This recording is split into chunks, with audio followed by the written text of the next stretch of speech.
This is CUNY TV, the City University of New York.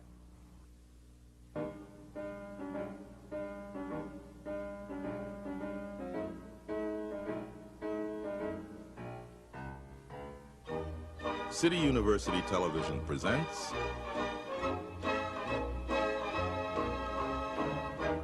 the American Theater Wing Seminars.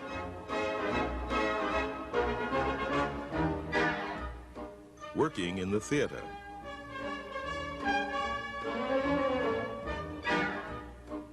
This seminar, producing.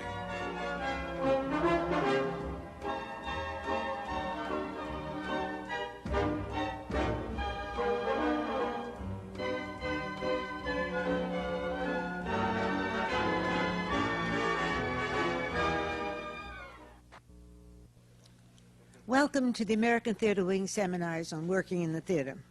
These seminars are but one of the many programs at the Wing's all-year-round programs.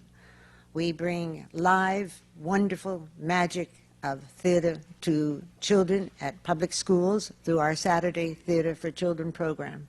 We bring the magic of theater, live and professional again, Broadway and off-Broadway, to hospitals and institutions, to those who cannot come out and see it. And this program, which is devoted to working in the theater, is one of the most important of the Wing's programs. For here we have brought in our series the performer, the playwright, the composer, the director, and now we have what really enables people to work in the theater, the production team, those that make it possible for everyone to get a job in the theater and to bring the magic to the audience of theater. Today's program is based on the production of Hurlyburly, how it came from Chicago to off-Broadway and to Broadway. And on our panel today, we have not only Brendan Gill, member of the board of the American Theater Wing, critic and author, and Jean Dalrymple as co-moderator and member of the board and author and director and producer as well. But we're also represented by the two very important sides of what makes working in the theater possible. The agent, Milton Goldman, who is also a member of the board of the American Theater Wing, and Jay Harris, lawyer, member of the board of the American Theater Wing. And I'm Isabel Stevenson, and I am president of that prestigious and distinguished board of directors. And so thank you very much for being here, and we're going to get on immediately with the production of Hurlyburly. Thank you. Brendan? Yes. On my far right is Milton Goldman. There's a saying, you know, that a celebrity is somebody who is famous for being well-known. Milton is a celebrity. He is famous. He is well-known. And moreover, he is remarkable for the fact that he seems to know the name of every single person he's ever met in his life. He is simply uncanny. Next to Milton is Fred Zollo, the producer of Hurlyburly and co-producer of Ma Rainey's Black Bottom, and also of hitherto on Broadway of Night Mother and on Golden Pond and Almost an Eagle. And next to Fred, at my immediate right, is Peter Lawrence, the stage manager of Hurlyburly, who has also, among his credits on Broadway, have Zorba, Rock and Roll, The First, David Copperfield, and The Suicide. That seems a strange order of being. And among other things that this card tells me is that he was, at least once upon a time, the drama critic for the Honolulu Advertiser. There is a distinction. Gene? On my far left is Ray Harris of the American Theater Wing and our distinguished attorney, volunteer for the American Theater Wing, who helps us out of many pickles. And next to him is Sandra Manley. She's with the Bill Evans and Associates Publicity Office, and they do all the publicity for Hurlyburly. And before that, she was a director and was at the Yale Drama School directing very well and very successfully. She came to New York to get a job, and her first job was in a publicity office with a very distinguished publicity director, Harvey Sabinson. And she learned that trade, and now she's with Bill Evans, and they are publicists for Hurlyburly. And next to me is this very nice young man, Rick Elice, and he wants you all to know that he spells his name E-L-I-C-E, not E-double-L-I-S. And he's assistant creative director of the advertising, and he's with the firm of Serino, Coyne, and Nappi. And now I think we'll ask Milton what he's doing here. That's a good question, Jeannie. I was pressed into service yesterday, late yesterday afternoon, because the regular panelists, who I assume had some involvement with the production of Hurlyburly, had to cancel. And so as a member, a good member of the American Theater Wing, Isabel Stevenson had her secretary call me and ask if I would come in to fill out the panel. I have to add to that. Nobody ever has to say, "What are you doing here?" to Milton Goldman. Thank you. There's a reason for Milton being any place and every place. Thank you, Isabel. There you are. What a challenge. We're supposedly talking about the production of a given work of art from its earliest inception, and I don't know which of you is best able to tell me what is the earliest moment on record of Hurlyburly. Fred, for example, did you know that David Rabe was writing this play a long time ago? Did you hear about it from Mike Nichols, or how did you hear about it?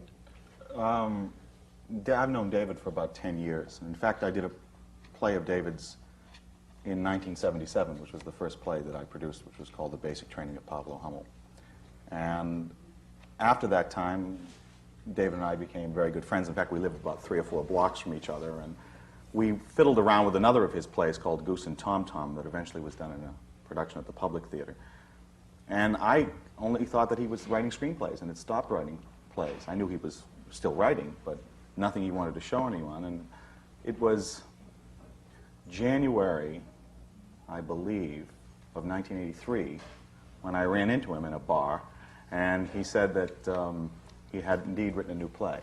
And in fact, had told my assistant about it, and she said, "You have to see this new play here. It's wonderful." And so I called him up and I said, "I hear you have a new play." And he said, "I do, but I'm not going to show it to you." And I said, "Fine, you don't have to show it to me." He said, "Well, I'll show it to you, but you can't produce it." I said, "Fine, I don't have to produce it." He said, "All right, if you want to produce it, you know, you'll have to wait, because I'm really busy and I'm doing a lot of things. I've gotten Hollywood out of my system." He'd written a number of screenplays and had a very bad experience there, which is, I guess, the history of the American writer, is to have a bad experience in Hollywood. And so he said, "But I'm writing very well now. To get involved in a production of a play of this length would destroy my concentration." So I said, "Fine, don't give it to me, and I don't want to talk to you, and we'll see you later." So the next day he came over and gave it to me, and it was about 250 pages long, which is short for David. And so I said, "You know, this is long." And he suggested that I use it for a doorstop and left. And so I read it. Actually, I was not the first person to read it. My dearest friend, Barbara Ligety, read it first in her dentist chair and was howling, and everyone thought with pain, and she was actually laughing. It's a very funny play. So I read it, and I said, "This is a very funny play." He said, "You can't produce it. Leave me alone." And a month later, he called and said, "Why don't we produce the play?" At that time, it was untitled. So we said, "Who's going to direct it?" And there were 2 names that came immediately to mind. There was Mike Nichols, but he was immediately taken off the list because he's asked to do everything and does nothing. So we said Nichols is up. Of course, David had worked with Nichols in the last new play, Streamers. So then we thought of Robert Altman, because David had just done a film with Altman of Streamers. And we kicked that around a little bit, but then we said, "Why don't we send it to Nichols?" And we laughed and said, "You know, he'll read it and say no, but maybe he can do it in we'd give him 6 weeks to say no," which for Mike was a short time. So we sent it to Nichols, and about 6 weeks later he said, "Yeah, well, I'm real busy and everything, but why don't we do a reading?" Which an immediate warning light went off on both of our parts, because we'll go through another 6 weeks of arranging a reading, then Mike will say no. So, but we did it, and we arranged this wonderful reading, which Sigourney, in fact, was one of the readers, and Judith Ivey was one, and Peter Weller read, and George Zunza, and it was a terrific reading. And Nichols couldn't stop laughing, and after the reading, which occurred in May of 1983, he said, "I'll do this play, but I'm not sure when, where, or how. I have a picture to finish, I have another picture to do, I have the real thing to do, and I'm a real busy guy, and I'm important, and I'll see when I can fit this 5-hour play in." And so we said, okay, and we fiddled around for the summer trying to cast the play, sort of. until we finally tied Mike down and threatened his life and said, we have to have a date. We can't cast the play without a date. And so he said, fine, we'll do it in the beginning of the year, and I don't want to do it in New York. And that's when we, after a long series of conversations, we came up with the Goodman Theater as a possible place to do the play. And in fact, they agreed, Goodman agreed, in about, I think, 3 or 4 seconds. I said, Mike Nichols wants to do a new David Rabe play. I said, okay. And we want you to give us all the money, and you probably won't be able to say anything about it. And Gregory Moshe laughed. He said, okay. Although he became very integral to the production, as we knew he would be. So then we tried to cast the play, and at that point, Mike was talking about Nicholson playing Eddie, which we all knew was a silly idea in that Nicholson would never do a stage play, although he'd be perfect as Eddie. But it looked as if for a time he was going to do it. But then his film schedule changed, as we all expected, and we were left without the center of the play. And we, after a little bit of an argument, we all agreed that Hurt should be our first choice. And we sent him the script in Brazil, where he was making a movie, and he said yes. And then everything began to fall into place. Sigourney agreed, Judy Ivey agreed. Mike wanted Cynthia Nixon, was willing to pull her out of The Real Thing to get her. So we had the women, we had Bill. Ron Silver was going to play Mickey, a role that was written for Ron. We thought first of a couple of actors and then went to Jerry Stiller very quickly for Artie's role, and he said yes. So we had our company, with the exception of Phil, and we played around with that for a little while, and finally, out of nowhere, Harvey Keitel appeared and read, and we said, he's Phil. So a week before we were going to go into rehearsal, we got a call saying that Ron Silver was about to be cast in Sidney Lumet's new movie and what we were going to do about it, because we're about to go into rehearsal, and we decided to let Ron go. It was his first major starring role in a picture, and so he, that very month, had turned down Glengarry Glen Ross to do Hurlyburly, and now he was going to leave Hurlyburly to do this film by Lumet. So we were left without a Mickey, and that's when we called on our friend Christopher Walken and said, will you do it? And he amazingly, miraculously said yes. And that was the original company. And we went to Chicago. It was an extraordinary series of negatives to begin with, all of which added up to one of the biggest positives we've ever. It's a miracle. Yeah. It's a more than a miracle. I never expected. Finally, when we got the damn thing, and it is this beast. I mean, if you've seen Poltergeist, the little kid opens the closet and his head comes out. Well, this beast has been living in my house for 2 years, and I'd open the closet and this thing would come out. And you don't want to open the closet again, but like you have to, and because you really don't think it's there, and you peek in and there's this thing. It's just been living there, this beast, for 2 years, and then it entered Mike's life and tried to destroy it, and David's life, and tried to destroy it, and all of the actors' lives, and it's just been around. And we finally got it to Chicago, and we played around there for 6 cold weeks, and we never thought it would come here. Did you say that the Goodman did it and put up all the money? Yeah. I Nice think of them, that's huh? the miracle. That Well, was they had wonderful. wanted to do a play with Mike for a long time. Gregory's wanted to do a play. And they are, in my opinion, the leading American regional theater because they are committed to new American plays instead of a bunch of this English stuff. And they, The Actors Studio in Louisville, Yeah. commissioning new American Yeah, plays. yes, they are. And go out and find them. they do indeed, and the Goodman does, and the Taper to an extent. But in the last, I think, 5 or 6 years, the Goodman has been a major force. It And does a it's lot of wonderful. revivals of classics, the Goodman. In their main stage, in the larger I see. theater. Well, then you, in a sense, did casting and agenting and everything else, right? Right at the very beginning. We were blessed with the presence. At first, again, a negative presence, and then later, the most positive presence we could have with Mike Milton's- Nichols. with Oh, Mike Sam and Cohn. with Milton's comrade in arms, Sam Cohn, who said it was the greatest play since Long Day's Journey to Night, but it will never come to New York. And I said, well, Sam, maybe it will come to New York. He said, it will never come here. They'll never sit for it. Why did he say that? He thought that it was long and difficult and painful, and that it was meant to be done elsewhere, and that It still is very That's full. true. It had a circuitous route to it Broadway. is a one-act play, Brendan, compared to what it was. in Yeah. Chicago. But now, who worked all the shortening to the degree to which it has to be shortened? The cutting? Yeah, who did all that? Well, that was Nichols. You and Mike Nichols, and yeah. David? we ended up having, and I think Peter, this was the perfect place for Peter to come in, because when Peter became involved, when we rehearsed here in New York, that was the beginning of the first series of wars to cut the play and to bring it into some size and shape. And it became a battle between David and Mike, and I would sort of attempt to referee it. Then I would hand over those duties to Peter, who did a much better job than I did, because I would actually cause even more fights, because I would tend to have my own opinions, which weren't terribly useful. And what was useful is to try to bring the two of them together so that they could do their work. What did you have for a title before it was Hurlyburly? How many titles? Well, it was did the you have? untitled play.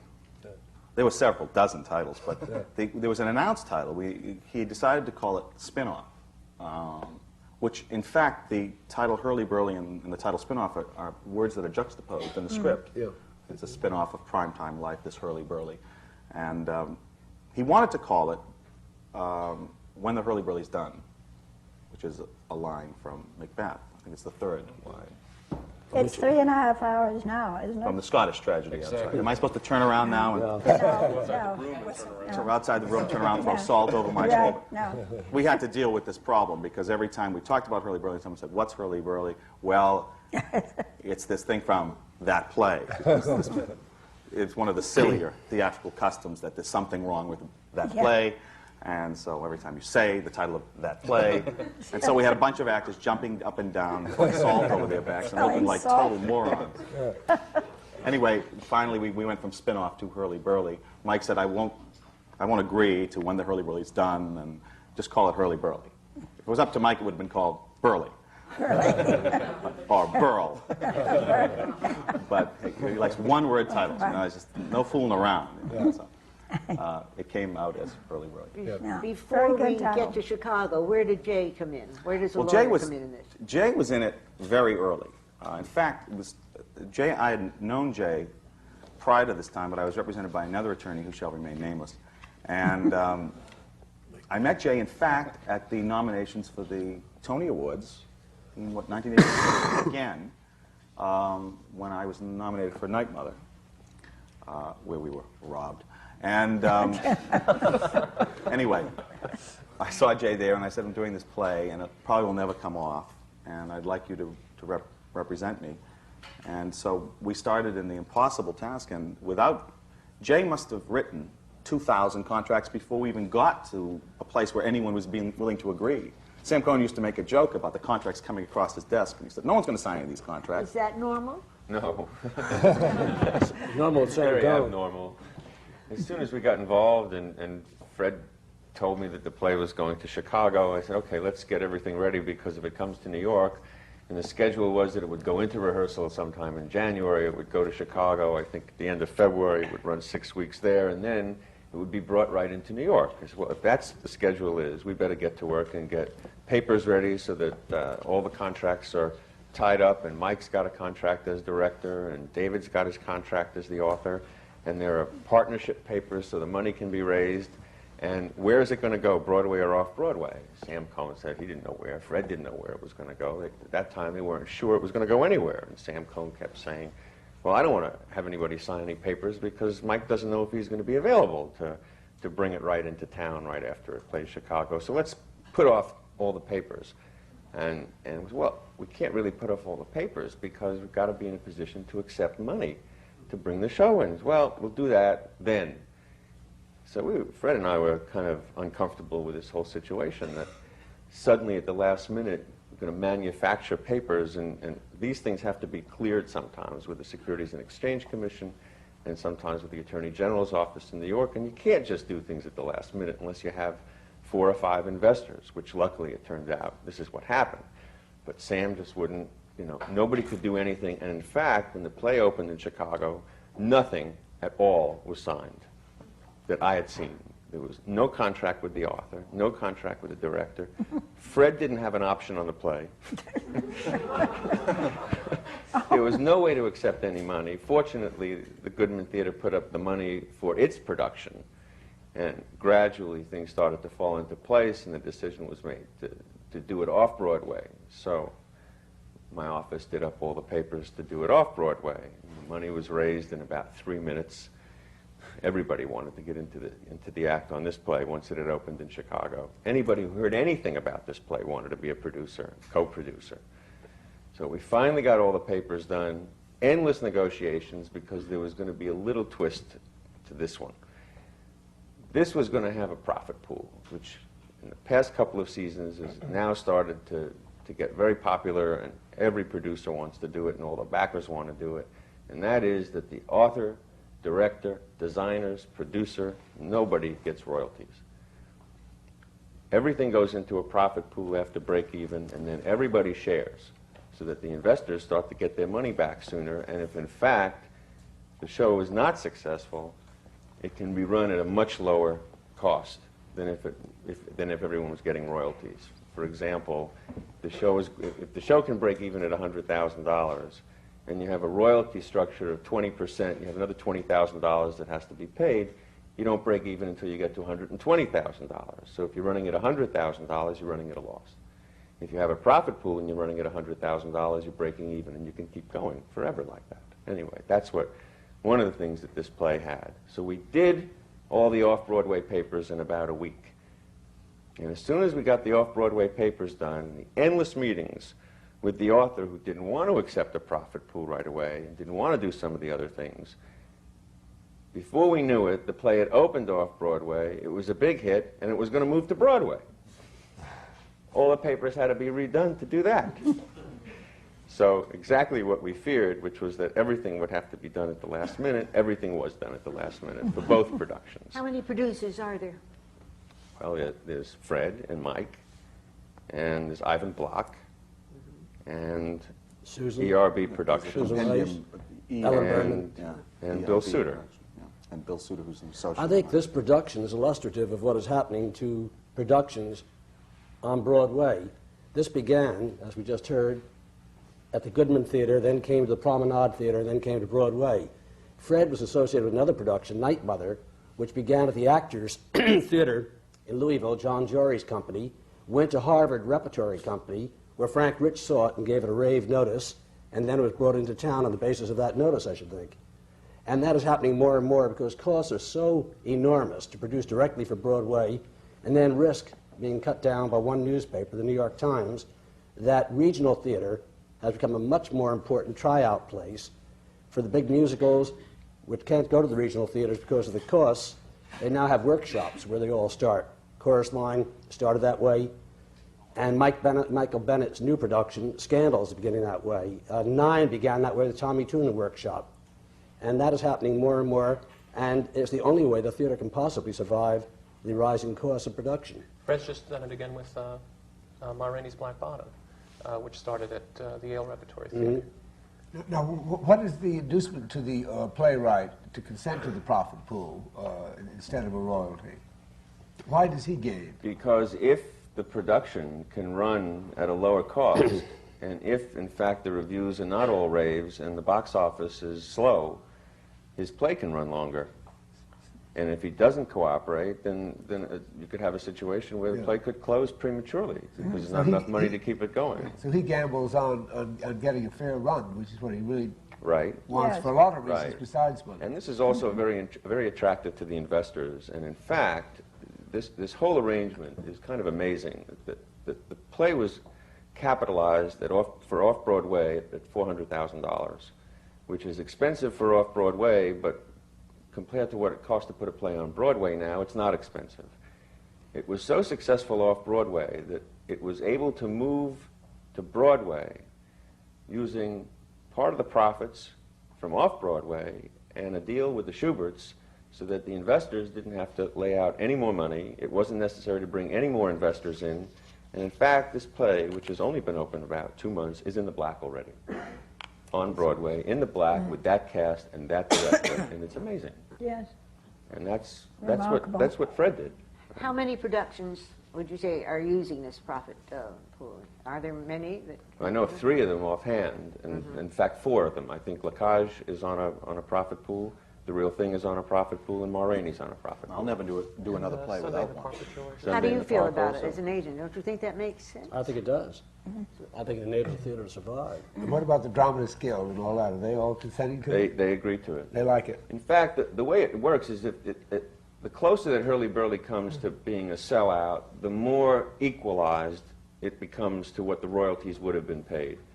So that the author, in effect, is getting his royalty now because the show is doing well. But as the grosses go down, the backers get the benefit.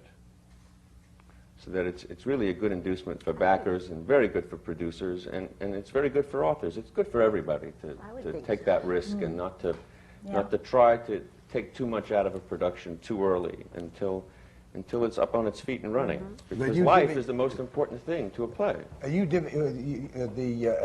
as an attorney arrange the division of the pool, how that split works? Well, in this case, it was kind of the ingenuity of Sam Cohn and Fred that put the numbers together. Yeah. I carried it out, and we all carried it out, but Fred and Sam came up with what percentage should go to the actors, what percentage to the theater, what percentage to the royalty participants, including the author, director, and so forth. Hurlyburly is rather an unusual setup in that all the actors are stars. I mean, you have 8. Do you have 8? There are 8 in the company. Seven. 7, and they're all on a par pretty There much is an with 8, each other. Mike Nichols, and Yeah. he's also a star. But they're on a par with each other, whereas if you did a play with a major star and try to use this profit pool thing, and there were subordinate actors, you would have to negotiate, the agent would have to negotiate the percentage each actor would get of the profit pool. So it would vary. In some cases, the actors are not put in the pool, though. Normally they're not. They're normally paid their salaries, whatever they are. We do have them in their own pool, so that reduces the weekly operating nut. It's important to remember, though, that until plays could operate until, I would say, the late 50s and early 60s on Broadway, when plays were done on Broadway, for $10,000 a week, $12,000 a week. The dramatist, more than that. Not in the early 60s. I mean, even $20,000 a week. More than that. No, about 40. It was about 40 or 50. About 40 But to let's say 50. let's say the play was doing $50,000 a week, which was a good gross for a play in the late 50s. The playwright would be receiving $4,000 or $5,000 a week based on his 10%. 10% today of a hit like Real Thing or Hurlyburly means $25,000 or $30,000 a week. So suddenly that 10% ratio is somewhat out of whack with the Well, except the inflation between the 50s That's and considerable now. inflation to $120,000 a month, Milton. Well, But before there was a profit pool, the producer would have to go around and ask everybody to waive royalties, which was a nightmarish thing to have to do. The playwright would be the first one to go to because the playwright's got the largest royalty. The standard playwright on Broadway, the standard royalty is a 10% royalty. So you go to the playwright first, and he would waive his royalties. Then you go to the director, and you'd have to go to the directors' union, and the directors' union was very reluctant to let the directors waive royalties, and you'd have to negotiate with the union, you'd have to negotiate with the director's agent, and you'd have to work out very special formulas. Usually, designers would be on a flat amount, so they didn't have a royalty, so you couldn't ask them to waive that. The producer would waive, so that the burden of giving up money to keep a play going would fall solely on the producer and on the playwright, and in some cases the theater would go along with it. So that by doing a profit pool, it really evens out everything, and it's a big team effort, and to have it all set up before you go into production on a play is to give the producer a good deal of confidence and a lot more leeway in keeping a production open if it's in trouble to start with. On the other side of it, too, Now everybody's making money on Hurlyburly. Now everybody's happy. even on the labor union side of it, Actors Equity is now getting involved in profit pooling, sort of actively promoting it. I did a workshop about 1.5 years ago of a show called Smile, which didn't work out, and it's now being restructured to come in, and I just got a profit pooling arrangement from Equity. Because on a workshop, as I think everybody knows, the cast gets 1% of the gross for the show forever. And now Equity is working out a way to put that 1% of the gross into the profit pooling as well, again, with an eye to keeping the nut down, and so the show can run longer and obviously spawn more companies. In the case of Hurlyburly, isn't this about the time you brought the publicity people in? Well, actually, we always knew we would use Evans. Rick's firm, Serino Coyne and Nappy, and we Oh, the advertising. Mike is very fond of Bill and Sandy, and I knew them but had never worked with them before, primarily because I always felt they were vassals of Manny Eisenberg. And as much as I admire and like Manny Eisenberg. I said, you know, they're in Manny's office doing stuff for Manny. And like, you know, I'm going to come in there and going to say, oh, we're too busy because Manny has 15 shows this season and 12 Neil Simon plays, and like, you know, we'll catch you later. So I said to Mike, you know, they're doing The Real Thing, they're doing The Odd Couple, they're doing, you know, the Neil Simon story, they're too busy. And he said, no, they're great. And we have to let them do this. And so I finally went along reluctantly, and it was one of the best decisions I ever made because they've done it more than an extraordinary job, because with a play like this, it needed to be positioned in a way where people would read about it and not learn too much, if you know what I mean. Yeah. It couldn't be revealed in a certain way, nor could it have all this stupid sort of New York Post sensational publicity of Bill Hurt caught with his pants down at Elaine's type of thing. It needed a very subtle touch, but yet it needed the first-class kind of publicity. And what Bill and Sandy and Jim in their office have done is given us that. I mean, I accuse Bill of being an associate editor of the New York Times because every time I pick up the New York Times, we were reading a piece on Hurlyburly or The Real Thing, or now Whoopi Goldberg, which they represent. And I'm sure 8 or 9 of Manny's shows will get ample play in the New York Times. And so they've done an extraordinary job. They came, both the agency, the Serena Cotter-Nappi and Bill and Sandy came on while we were in Chicago, or just as we were going to Chicago. And they really set the stage for whatever would happen. And they did months and months of work with no knowledge the play would ever emerge. What's the percentage of the budget for advertising? What do you establish that at the very beginning? Well, there's a pre-opening budget that's established and set by the producers, which is an arbitrary figure depending on how much they've raised and want to spend. And then as soon as the play opens, there is a running operating budget that is substantially less, but is spent on a weekly basis for outdoor advertising, print advertising, like the 3-sheet, or window cards, subway posters, Long Island Railroad, that sort of thing. Print, which is newspapers and magazines, and broadcast, radio and television. How much for radio and television of that whole budget? Well, Hurlyburly did not do any radio advertising before it opened. It was all played very close to the table because it was an unknown commodity.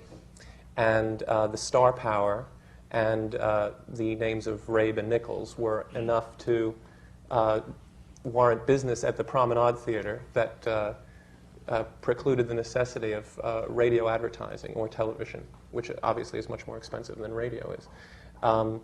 We went on radio with a quote spot right after it opened at the Promenade Theater about, not about the fact that the show was a hit, but about the fact that on August 9th the show would begin playing on Broadway at the Barrymore Theater. And advertising, of course, is best when it only does one thing. It was not that Hurlyburly is a big new hit. The message should always be clear, and this message was, this big hit is now going to be playing on Broadway and no longer at the 300-seat Promenade Theater. So if you've been one of the people who've been trying to get tickets, thanks to Bill Evans and Sandy Manley doing a great job on publicity, and you haven't been able to get them because there's only 300 seats in the theater, then you can relax because after August 9th you'll get a chance. We are now on the air with a Stiller and Mirror radio spot because now the cast is beginning to change. And this particular spot deals with the fact that Candice Bergen has now replaced Sigourney Weaver. It lends itself to a series as different people in the company come and go back and forth to Hollywood to make films. And the whole notion of where the stars are is Hurlyburly. This is where the stars stay in New York is now the basis of our campaign. The play at first got a lot of play, but when you're dealing with advertising, again, what you try to latch onto is what they call the unique selling proposition. What's unique about Hurlyburly is that it's David Rabe's first play in a long time. Mike Nichols has directed it, and it's got William Hurt, Cynthia Nixon, Judith Ivey, Harvey Keitel, Ron Silver, Candice Bergen, and Jerry Stiller in it. And that's the only play that can say that. There's one other point I just want to make about the profit for dollars game, which is that it gives the publicity and the advertising people an edge too. What's great for all of us about this profit plan is that it keeps the shows running longer. It gets more people in to see them. There's no point in doing a play if it's going to be playing to a lot of empty seats. Now, what publicity does for free and what advertising does for cost is to get people into those seats, but it doesn't happen overnight. Sometimes it can take 10 days, sometimes it can take 2 weeks of a heavy radio blitz or some great feature stories in national magazines or the New York Times. Sometimes it might take a little bit longer. No matter what happens with the advertising or the publicity, the word of mouth must always keep up with the advertising or the publicity. And so what the profit plan does is it keeps the show open longer, gets more people in to see it, the word of mouth gets around, and the word of mouth is always the bottom line. The advertising can be great and the publicity can be sensational, but if the show is no good, eventually that's what's going to be on the street. But the show, in spite of it all, is no good. Hurlyburly, that's not the case. Not the case. Sandra, I think you should tell us about the publicity now. It must not have been too difficult with all those names and Mike Nichols and That's absolutely and Rabe it. and so forth. From our point of view, it's analogous to being asked to be the jockey on a very, very good horse. And from the moment that Fred chose Bill's office to handle it, Bill read the script, and then Bill gave me the script and said, take it home and read it. And the script, the manuscript, which was untitled and unbound, was about this thick. And I took it home thinking that it would take, I didn't know how I'd read it, and I started it that evening when I got home from work, and I didn't stop until I'd finished it. And I knew that no matter what happened, even if it never came to New York, that I wanted to work on it, as did Bill, because it's a very good script. And then, coupled with the fact that it was directed by Mike Nichols, and that it had those actors connected to it, and that Fred had a very clear vision of what this play was and how to market it. We were in the position that Jay was when Fred put the figures together. We executed that. Being the publicist on something like this, you obviously don't have to twist anybody's arm to do any publicity. From the media point of view, it's more a question of not burning any bridges. Because on a play that is a long run, those people that you might not especially, well, first of all, at the Promenade, because the seating was so limited, we were not able to accommodate all the media people to start. The lists for the first, second, and third night, critics, I mean, we speak of them as critics. They include editors, they include reporters. It includes a wide variety of people, but the point is that if you run, ultimately you want all of those people to see the show and make a judgment about it, and hopefully have their support. And at the Promenade, we were obviously not going to be able to accommodate all those people the way that we normally do. So the whole production had to be prepared to accommodate a spread of critics, which even on Broadway is not uncommon, which means that they don't all come on opening night. Opening night is really the night after which the reviews run. So we had to be prepared for that. We specifically had to deal with the fact, as I say, that we couldn't take care of everyone at once. And our job was to explain to those people that they were not less important, that they didn't matter any less, but to find reasons that were diplomatic and that truly conveyed why we couldn't get them all into the theater in time. And as a matter of fact, we weren't sure that it would move to Broadway, and it's also, one hesitates to misinterpret things and also to lead people to expect things that won't happen. So it was a very delicate sort of cakewalk that we were doing about it. But the ultimate answer is that the play delivered. And for those people who were fortunate enough of the media to be able to see it at the Promenade, they spread the word again among the other media people. So when it moved to Broadway, we were very careful to accommodate those people whom we hadn't given access to it in the first place. And they continue to come in. In the life of the show, the beautiful part is when you can stretch that sort of coverage, because there are reviewers from all over the country who come in now, and we get phone calls every day from reviewers from major cities in America and also in Europe who want to review the show. And we have an eye to Fred's plans for the future with it, because there are rights for other countries. The play will clearly have a life. And it's our job to do everything we can do to enhance not only the Broadway run of the play, which is immediate, but everything that will be subsequent for the play. But as I say, it's infinitely different to do this than it is to work on a number of other things that have come up in my life. And it really is, it's beautiful. I can't tell you what it feels like. from this position. We're about to take a break now. And when we come back, we'll have questions and answers in the second. This is the American Theatre Wing Seminars on Working in the Theatre. We are continuing today's panel with the production, Hurlyburly, that wonderful show on Broadway now. But what brought it to Broadway? We were trying to unravel from option to opening, from the theater, the Goodman Theater in Chicago, the Promenade Theater, and to Broadway. All the steps that it took, and in some form or other, some of the money that it took in order to bring to Broadway this wonderful play. We're going to continue with our panel now with Brendan Gill and Jean Dalrymple co-moderating the group of people that made Hurlyburly possible to be seen by everyone. I'm Isabel Stevenson, and I'm president of the American Theatre Wing. Thank you for being here.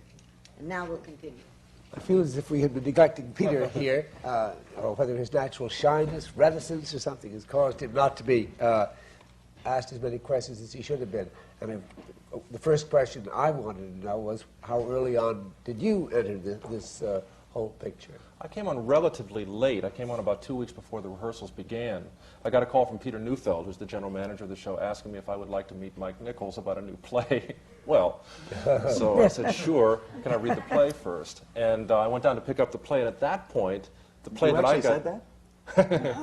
So I went down to pick up the play, and it was in a shopping bag at that point. And so I took it home and first assembled the pages, and it took me, I guess, 4 hours or so to read the play the first time, and I had no idea the first time through what I was reading, and I thought, I've got to get a handle on this play before I meet Mike. So I read it through twice more, and then went over to meet Mike, who couldn't have been more cordial or wonderful. And we talked about the play. I said I thought it was funny, and I had no idea other than that what I thought the play was about. And he said he wasn't sure either.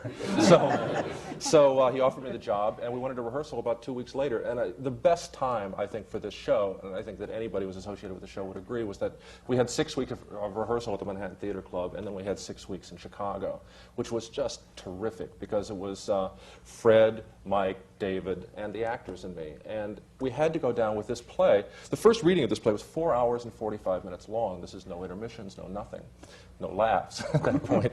And so it's now 2 hours and 45 minutes. So the whole process of bringing the show to first to off-Broadway and then to Broadway was paring away very, very selectively what needed to be pared away in the play. And Mike, not only David, but Mike was very protective of this material from the beginning. The only block, we took a scene out at the very beginning, because both Mike and David at the time felt that the play could continue on pretty nicely without it. And then we just shaved speech by speech by speech, and finally got down to to taking 2 hours out of the show. But even in Chicago, when we were in Chicago working, we would perform the show every night, and then we would rehearse it every day, and we all lived in the same hotel. So we talked about nothing but the play and did nothing but the play for the 6 very cold weeks in Chicago, and ended up with the present size of the material that we have now. You say you came in relatively late. Professionally, do you ordinarily come in earlier to a thing, or are you always hired at about the same? Usually it's much earlier. For instance, it's about 6 months is the lead time on most shows that I'm doing now. That an offer will come along, and then 6 months later the show will finally begin to happen.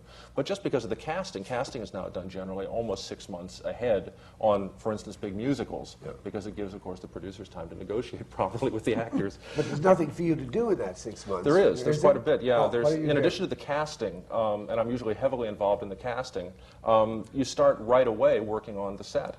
And the clothes, the props. You start working out rehearsal spaces, and there are just sort of endless meetings about what final shape the show is going to take. So that by the time it goes into rehearsal, especially on musicals, this was not true on Hurlyburly, but especially on musicals, when you go into rehearsal, the shape of the show, the sort of architecture, is all set.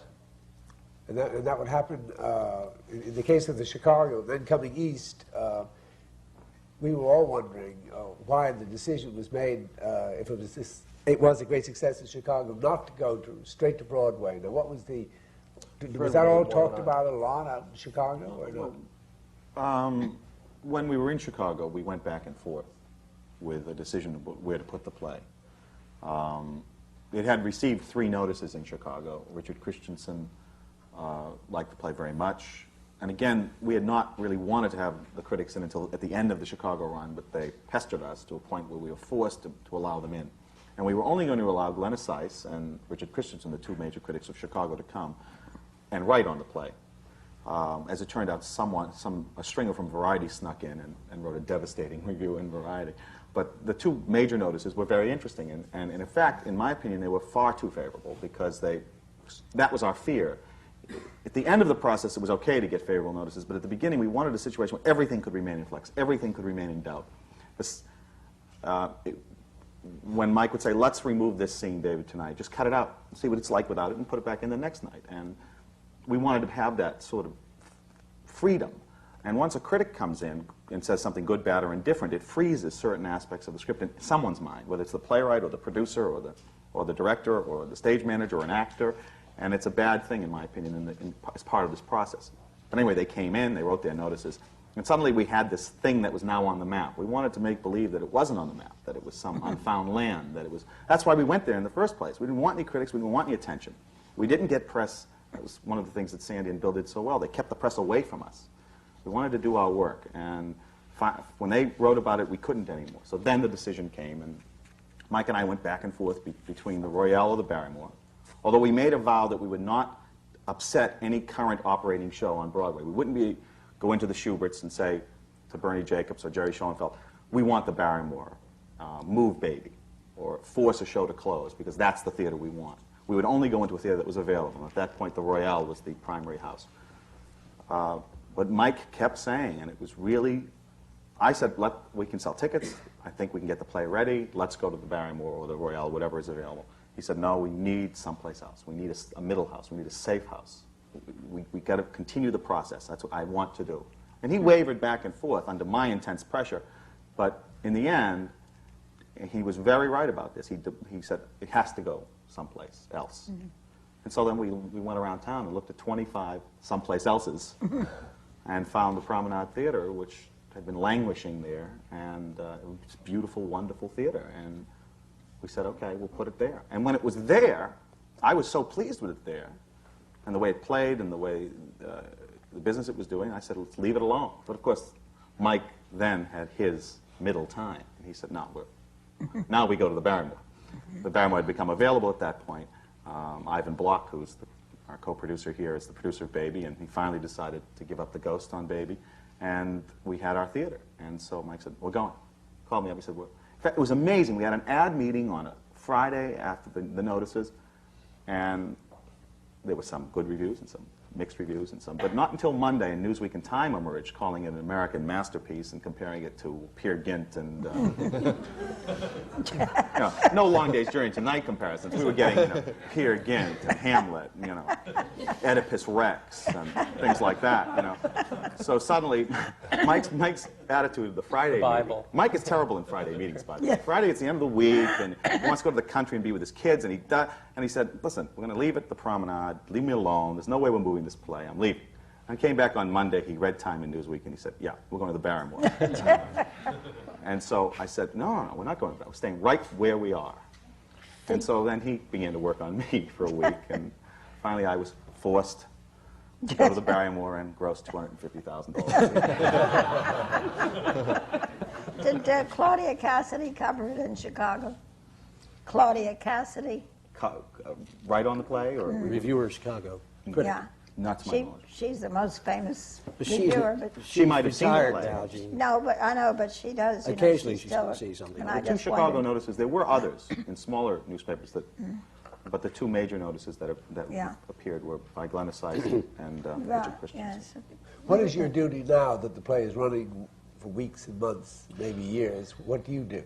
Well, it depends, of course, show to show. On Hurlyburly, Mike is still very much involved in the show. I, of course, put in all the understudies into the show, and I'm responsible for their performances when they have to go on. And when new actors come into the show, then I'll rehearse them. Of course, when you have Candice Bergen coming into the show, she wants to work with Mike, and rightly so. So Mike mostly rehearsed Candice into the show and put her in. I did a lot of work with Ron Silver when he came in, and then, of course, Mike came in at the very end. But I'm the one who's there. I'm responsible for the performance night to night. I note the show almost every day. I watch it 4 times a week, and then I call the show. I call the light cues and things 4 times a week as well. So I'm always noting the show and making sure that the pace is proper. It's sort of quality control at this point. Then how can you take another job? Well, I'm going to be doing a workshop in January. Don't ask him that question. Doing both for a while. Yeah. But also, after a lot of people doing 2 things at once, or 3 things at once. Could you go with the difference in costs, an overall picture of, we know about Chicago, but now the Promenade and 2 here. Can you break down cost, everybody's percentage on this? The difference between what it costs to be off-Broadway, what it costs to do it on Broadway? Well, the cost to put it on off-Broadway was $400,000. And the royalty structure was pretty much the same off-Broadway as it was on Broadway. Although to move it, I don't know. I mean, I leave it up to you, Fred. Do you want to talk about what the actual dollars were to move the show? Well, we capitalized it at $400,000 for the Promenade. We spent approximately $260,000 of those dollars. We then spent approximately $300,000 to move the play from the Promenade to the Barrymore. $150,000 or so was what we had made in our 6 or 8 weeks playing at the Promenade, and we received a loan from the Schubert organization, kind of them, actually, to a very unusual loan in a sense because it was a no-recourse loan. In other words, if for some reason we didn't do business, they wouldn't get their money back. But they had a feeling the play would do business. Something tells me that Bernie Jacobs would not have given us $150,000 if he thought the play wouldn't do business. But I can't say that for sure. Since the Schubert organization, by the way, is the only Broadway theater operating company that has an interest, in my opinion, in American plays on Broadway. And without them, the American play on Broadway would be dead, which it virtually is now. No. It is. No, The numbers, I mean, all right. unless someone does something about it fast, there is going to be no American plays produced on Would Broadway. you agree with that? Yes, I'm afraid. Compare the it's true. 1948 season, where there were at least 50 Well, look at new this American season. plays produced on Broadway, to 4 last season. I produced 2 this season alone, and that's about it. There's Alone Together. That's the 3rd. We're 4 months into the season. But anyway, that's a whole different That's a discussion. different thing. Yeah. But the Keep going. Schuberts are the only ones who will put their money and their theaters where their mouths are. And that's a very important factor in this business. And with all the criticism they get, the fact is that they'll sit there and they'll take a tough play like Ma Rainey's Black Bottom or Hurlyburly, despite the stars, and they'll say, we'll give you our best theaters and we'll give you money. Anyway, they gave us the dough. We had $300,000. We moved it. The difference it cost about $35,000 or $40,000 plus the profit pool to operate weekly off-Broadway, and it costs in the vicinity of $90,000 to $100,000 plus the profit pool on Broadway. So it's roughly double. Roughly double, that's Right, correct. the two. But the maximum gross is tripled. That's correct. That what? The maximum gross in the theater is triple on Broadway what it was off Broadway. About So 90 to 260, something. I might also add that the advertising rates are substantially higher for Broadway shows than they are for off-Broadway shows, which is another mean reason the why that ABC operating listings? budget goes up. The ABC The listing, ads, the space the line ads. rate for print advertising, and of course you're more likely to spend, because the gross is tripled, you're more likely to spend money on television commercial production and airing it because you're making so much more money. So What you is the tend. average cost of a television commercial on a straight play? Well, it depends. Sometimes we're asked for a $10,000 idea. Sometimes we're asked for a $100,000 idea. The hard part is when we have expensive ideas that have to be done within the realms of a risky budget. But I'd say $35,000 is a good estimate for a straight play.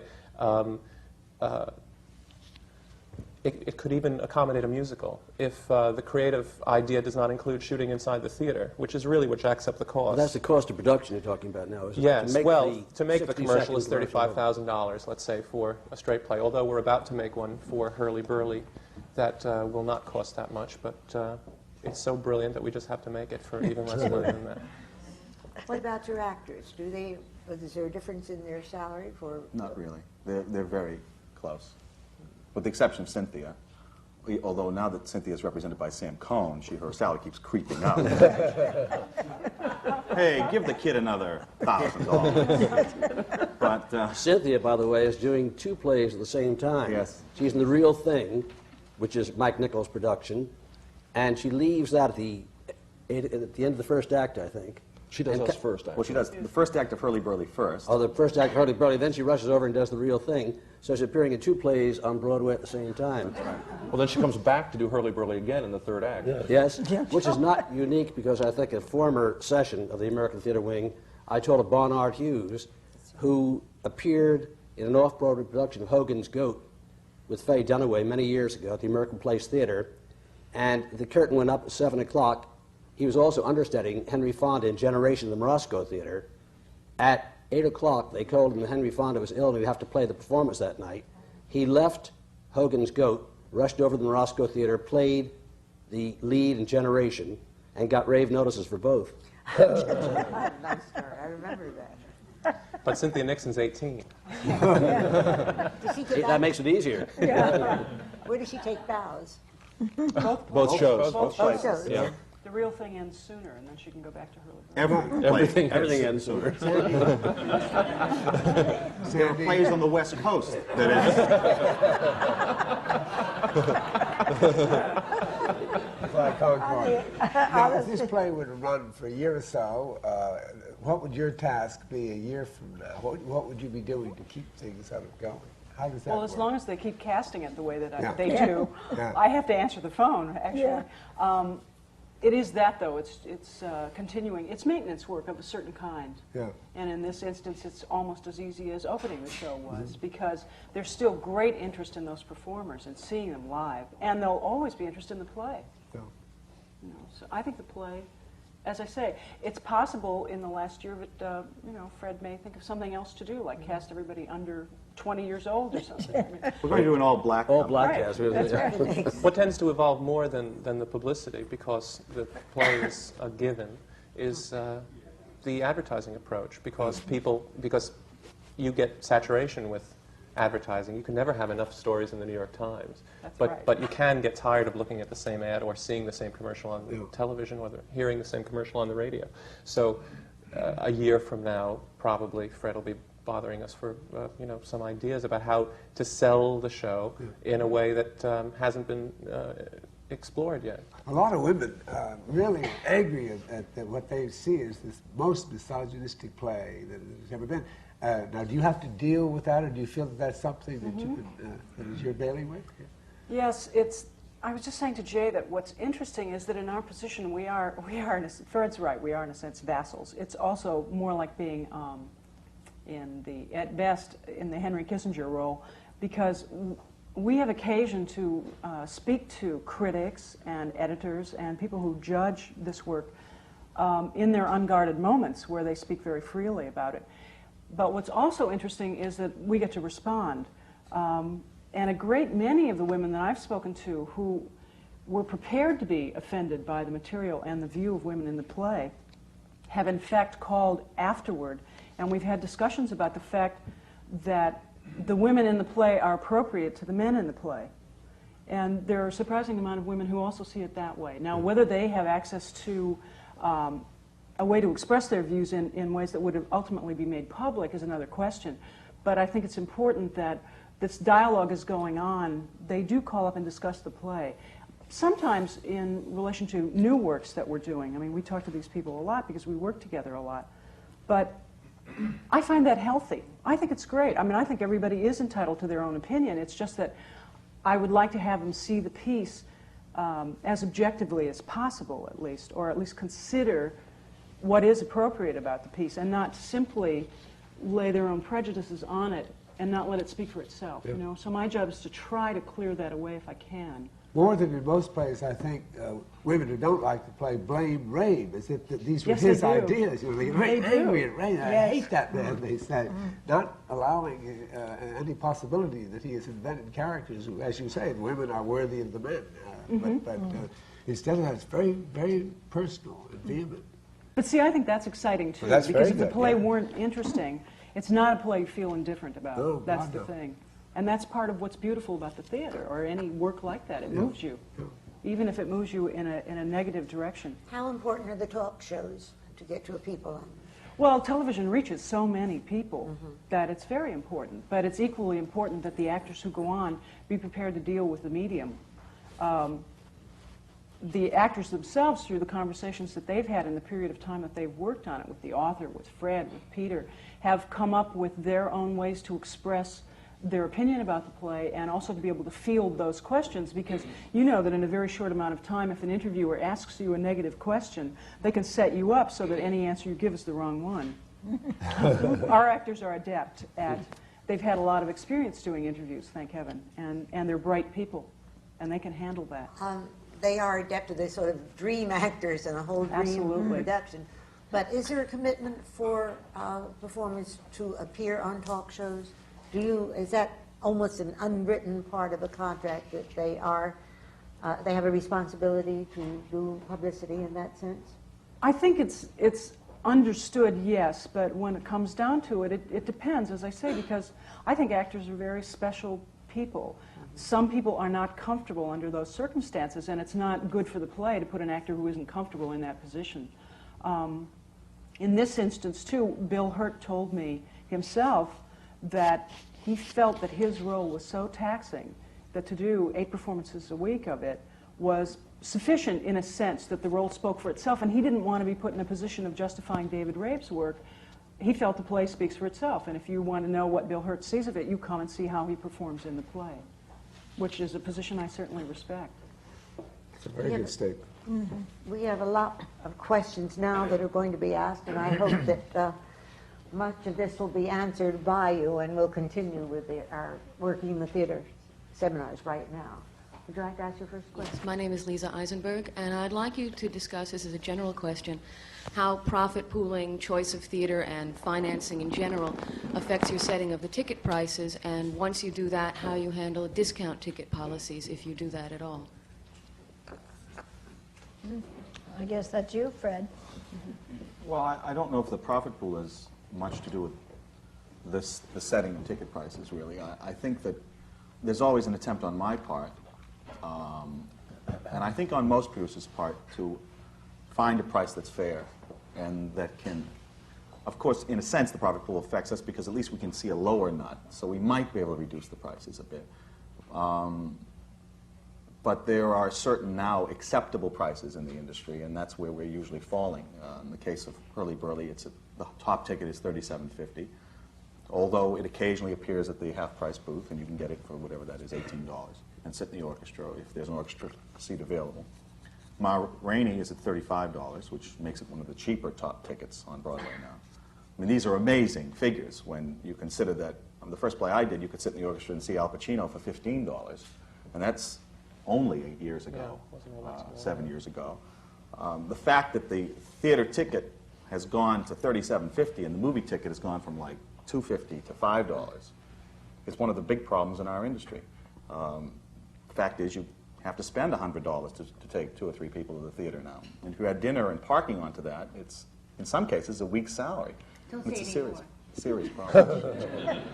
But on the other hand, tickets to Ma Rainey were being offered by TDF Yes. as group rate Yes. in addition to half price, and it was my impression that Mike Nichols had raised the top price from $35 to $37.50 on The Real Thing after it was a success, and he thought he would be able to do that with its popularity.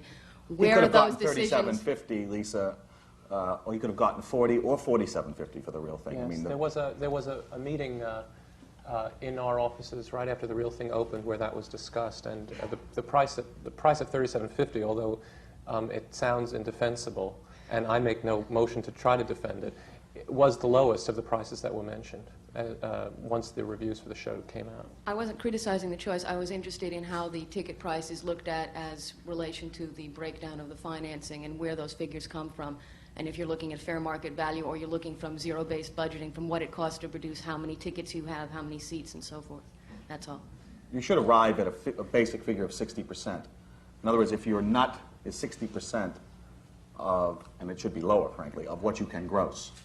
So on Hurlyburly, our nuts are around 100,000. We can gross around 260 with that ticket price. Then you can see some light at the end of the tunnel in terms of getting your money back. That's really where the price comes from. Okay, thank you very much. Thank you. C.A.R. Smith, character actor, of course. I was wondering if it mightn't be a wonderful teaching machine for American playwrights, for instance, and very interesting for everyone else, even if it had to be sold in a shopping bag, to get published a 350-page version, first writing of the play, and the later version, the running version, and let any person who reads it work out, well, listen, this is a play that couldn't be cut, but it was cut. Now, maybe I'd better look at mine again and see if I can't spruce it up or whatever. I don't think that need really be responded to, but perhaps Mr. Gill can keep everyone thinking about, gee, wouldn't this be good as a full version and now version? There's your next article. Thank you very much. The seesaw log, the hurly-burly log. Hello, I'm John Berg. I have a question for Fred. When everything is either going sideways or completely flying apart, what is it that keeps you at it, or what do you tell yourself late at night to go ahead and continue working on a project the next day? The money, the parties, you know.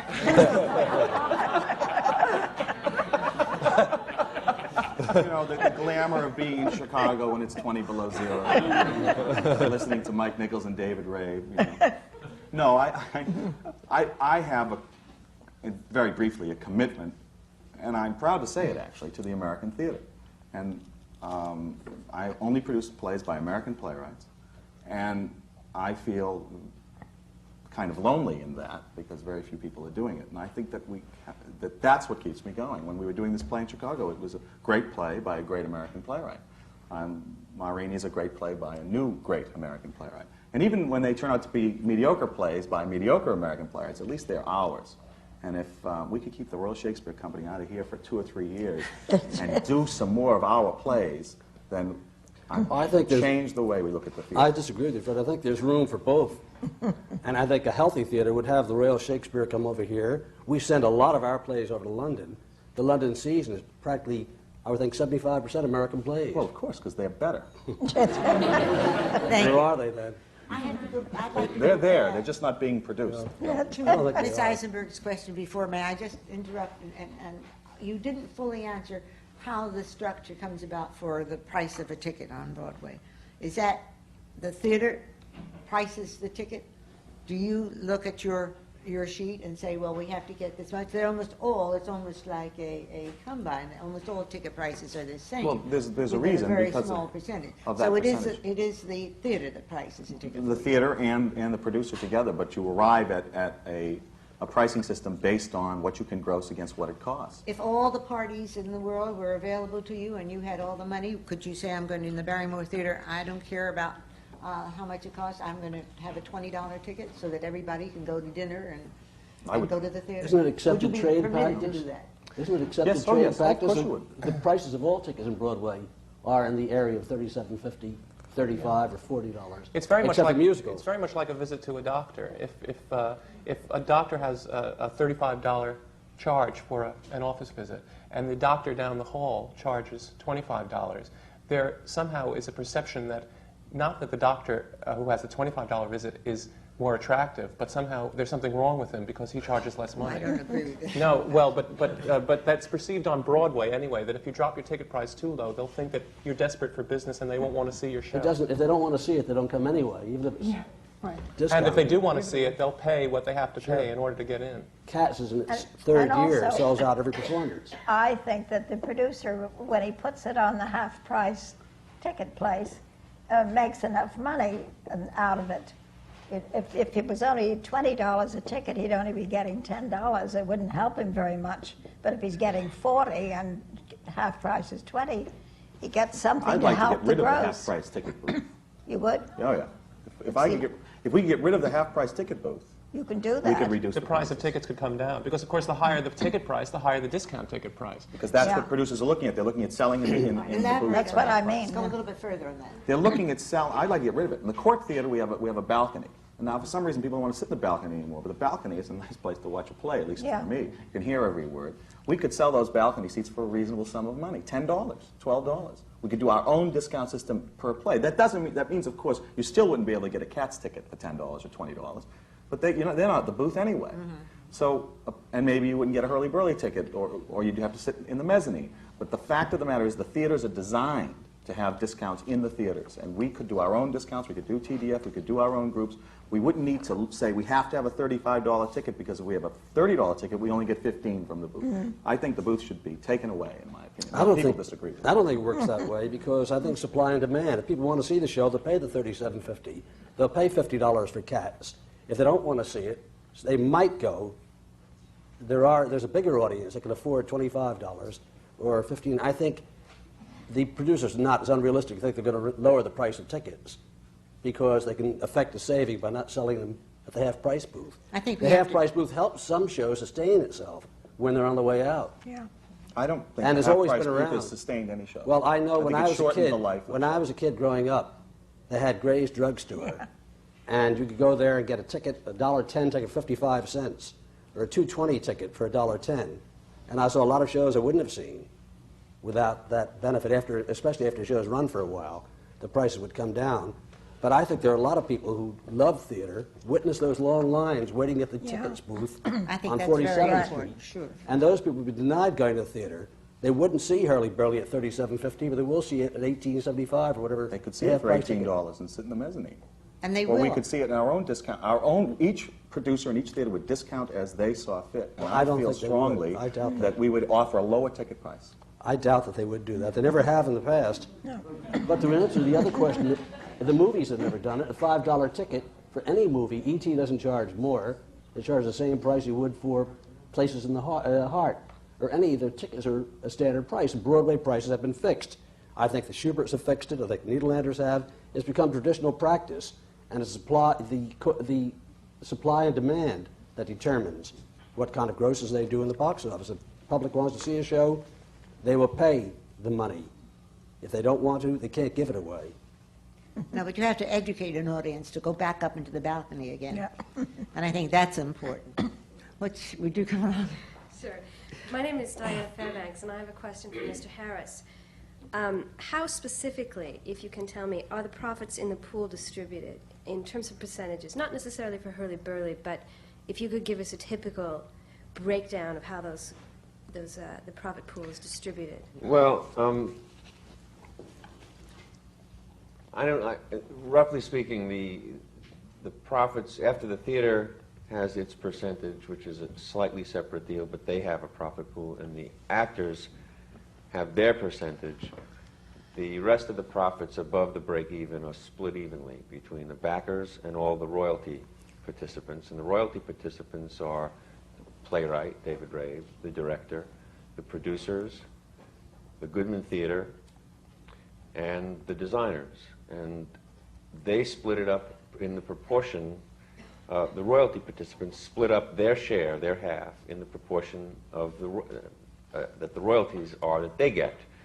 So that David Rabe is assigned 10 points in that profit pool. And the producers are assigned the producer's royalty. You add them all up and you come to a number like 20-something. And then you just do a fraction. So that David Rabe would get 10 over 20-something times half the profit pool. So essentially, it's the same idea as before with royalty cut-ups. It's just timing that's involved here that makes it so much more attractive.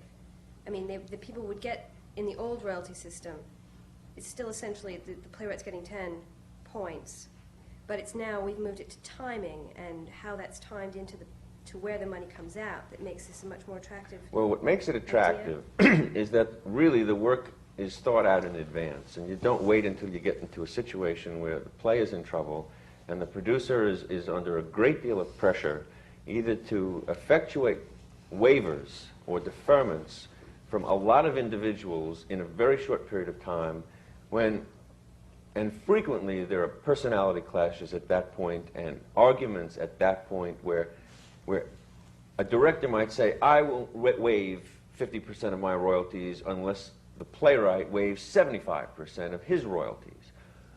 Or a designer may say, I won't waive it all unless the playwright's getting nothing because I don't get any share of the movie rights. And we're doing this so that the playwright can keep his play going, and he's the one that ought to be waiving because if the play stays on Broadway, the chances are the movie rights will be sold, and the only one that's going to benefit from that will be the playwright The director won't necessarily benefit, and the designers won't necessarily benefit. So you can get into a lot of arguments at that point, and there is a good deal of reluctance to commit to anything. If you've done it in advance, which is really what a profit pool is, then everyone is treated equally. Nobody can really complain and say, I'm being singled out for some different kind of treatment, because each person knows what his royalty is, they know what the total number is, and they know what their proportion is. And they know they'll be treated the same as everybody else. So if the show's not doing well and there is no profit, nobody will get paid. And if the better the show does, the more everybody gets paid, and they all stay in the same relative position. Thank you. Won't you come up? I'm Keith McCarthy, and I have a question for Mr. Harris. You answered the first part of my question. And the second part, also having to do with the profit pool, was that in terms of ancillary activities, cable television, selling of film rights, foreign productions, and road companies, let's say in the United States, does that original profit pool cover that, or is that a separate deal, or I don't know? The certain ancillary rights are not affected by the profit pool at all. The motion picture rights are really in the hands of the playwright, and the production, the producer, and the backers share in the motion picture sale according to a long-standing 60-40 formula. They also share in foreign productions the same way. The director, designers traditionally do not share in those rights, in those subsidiary rights. The only rights they share in are productions of the play under the management of the producer, which really means United States and Canada, and sometimes England, but they can be new designers for England. To the extent that there are road companies, it's a question of negotiation. If you can get everyone to agree that not only the off-Broadway, but a possible Broadway production, and then productions on the West Coast and bus and truck productions around the country, a first-class tour, will still be on the profit pool, that's certainly to the playwright's benefit, to the producer's benefit, and the backer's benefit. And Ms. we Rabe, did have time do for that just one in this more case. question. Would you make it brief? My name's Lisa Rhodes, and this is addressed to Sandra Manning. What happens if the production does not break even to cover production cost? Do you always have a sponsor for your show? Well, when a show closes, first of all, the press agents is out of work as the actors are. I don't think that question's really properly addressed to me. I think it's probably a question for Fred as the producer, because if a play's not breaking even, depending on how long it can afford to operate at a loss, it closes. I see. Okay, thank you. I'm afraid that I have to interrupt you, and I have to do this at the most interesting and exciting time at each session. But there comes a time when there just never is never enough time to say all the things, to answer all the questions, but we have to bring it to an end. And I'm Isabel Stevenson. I'm president of the American Theater Wing, and this is but one of the programs of the all-year program that the American Theater Wing has. When you think of the Wing, most people think of the Tonys, but that's just a part of our year-round efforts. We talked about the balcony that isn't filled and getting people up to climb the stairs, as most of us did when we were young. Our Saturday Theater for Children program addresses itself just to that, because on Saturday mornings at a very early elementary school age, the children line up and buy a ticket. They make a commitment to see professional theater that has been supported by the Wing and brought into their schools. This is an important part of learning to go to the theater as an experience that you need to have, not just for the big birthday, not just for the anniversary, and not for the buyer for out of town. It also makes them a discriminate audience that will go to see good theater, good American theater, as well as good British theater. They like the theater. And this is what we're trying to do, and I think we've succeeded in these young people coming back in and being ticket buyers. Another program is the hospital program. And that, again, brings live professional theater into schools and into hospitals. And then these seminars, which is perhaps one of the most important things that the Wing could do, or anyone else. And it's unique in being able to call upon the talent that we have here. And we've had designers and directors and composers and playwrights and all the people that make up working in the theater. And to today's panel, which are the people that have gone into Hurlyburly, that exciting new production on Broadway, and have told us what it is and how much work went into it, and each one's responsibility. My very, very grateful thanks to all of you for being part of the American Theater Wing seminars. Thank you indeed. Come again. Thank you.